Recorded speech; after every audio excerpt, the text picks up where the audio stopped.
I want to take a closer look at the importance of Kharg Island, which Donald Trump says was heavily bombed by the U.S. military. Now, it's a small island in the northern Gulf. It's about 25 kilometers off the Iranian mainland.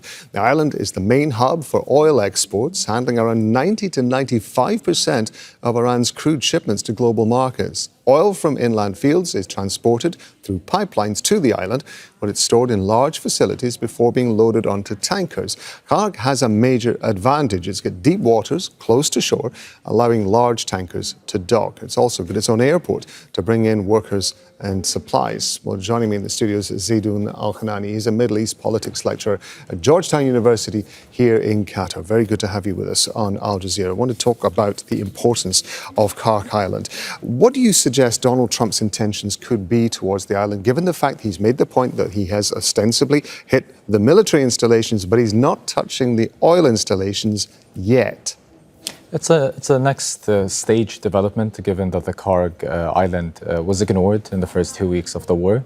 It's a recent move that may indicate that there's a shift from the geopolitical to the economic pressure, which might go back to the previous overarching maximum pressure strategy, given the perhaps some of the intentions which we may notice in the transition or the transformation of the discourse and the rhetoric of both Trump and Netanyahu, claiming that there has been some symbolic achievements and successes in decreasing the influence and minimizing the influence of the Islamic regime in Iran as a lead up to rationalizing why they may have decreased the military strikes against the Islamic regime.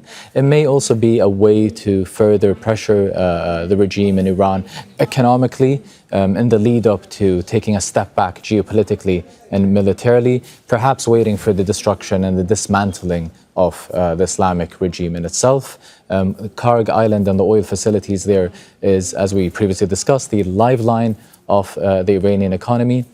In contrast to its GCC neighbors, it's 90% of its oil exports, given that the Kharg Island is where the oil exports of the Iranian economy is centralized, which means it makes it a much more easier of a target by the US and Israel.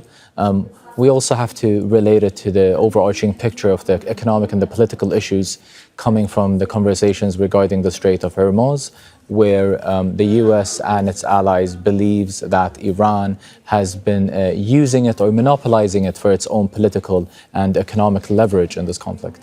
Help me out with some context here, because you seem to be suggesting, forgive me if I'm getting this wrong, but correct me if I am.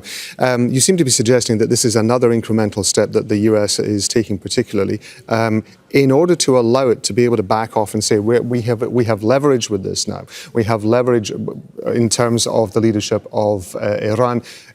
To a certain extent, it would be, is it too optimistic to suggest that this is them essentially trying to work towards an off-ramp, that they are looking for something that they can declare as a victory, that we have they have placed restrictions on Iran itself, and that would give it some degree of control, some degree of leverage when it came to negotiations for getting out of this war and bringing it to an end? This is if we assume that they will be able to drag the Iranians back to the negotiations based on the conditions they want to put on the table to even begin the negotiations following the move towards the Kharg Island.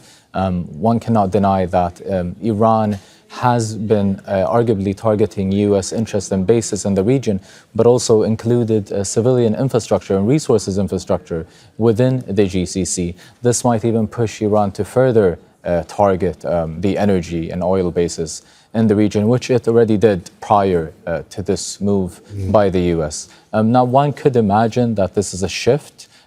When we say it's a shift, it's more of a transformation, meaning that the US might want to continue the war geopolitically and militarily, but also add this economic angle into it. One cannot deny that there has been a lot of conversations and discussions about how Russia and China indirectly might be benefiting from this war, as it can provide alternative resources to countries that relied heavily on the energy supplies and resources of this region. China is one of the top traders when it comes to the Kharg Island with Iran. This can impact its economy and also put its economic international trading in a difficult position, balancing the consequences across the spectrum and not having all of the pressure just on the US administration in the lead up to the midterm elections as it's being questioned domestically about the rationale behind this war. It is a risky strategy, though, isn't it? Because Iran has already come back and said, no, if you're going to start attacking our oil infrastructure, we're going to do exactly the same, particularly, of course, in the Gulf nations, which have been hit already over the last 14, 15 days. Absolutely. And it just shows another way of the way the Trump's administration is having a lack of a clear strategic roadmap. In this map, the only strategic or clear strategy that we're witnessing here is the insistence by both Trump and Netanyahu in continuing this war as long as the Iranians are not accepting to getting on the negotiations table based on their conditions, ignoring the consequences and the implications this could translate to the GCC allies of Washington, D.C. A lot of these GCC states have been strategic, economic, and political allies of the United States for decades. The continuity of this war and the ecological and economic and environmental and political and geopolitical consequences regionally, but also internationally, indicates a major red flag and a concerning and an alarming reflection of how the U.S. wants to conduct a interest-oriented unilateral decision when it comes to its foreign policy. Yeah, we really appreciate you breaking that down for us. Zeidon Alkinani, thank you very much indeed.